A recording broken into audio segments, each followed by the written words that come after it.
ძიუდოს ფედერაციაში ყავს ერთი ვეტერანი ძიუდოისტი, ძალიან წესიერი, მორწმუნე, აი უპატიოსნესი კაცი ვალერი, რომელიც აი არ უწევს ხმას, აი ძალიან ხმადაბლა, მოწესრიგებულად, რაც არ უნდა გაბრაზებული იყოს, ძალიან დაბალი ხმით, ასე დააყენებული ტონით აგიხსნის. საუბრობს.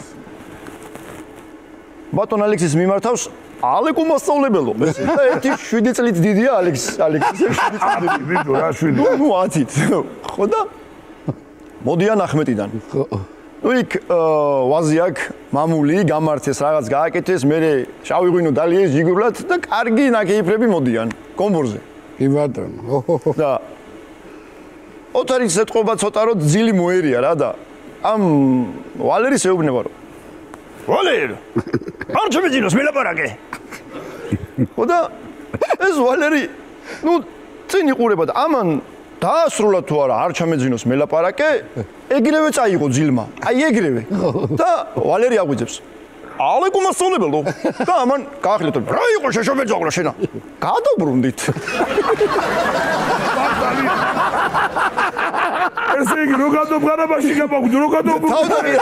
თავდაღირა იყო. გადაბრუნდით. აგარია. გვერდმა შუ გადაგარჩინოთ რა მაგარი. თან პირქვი არის.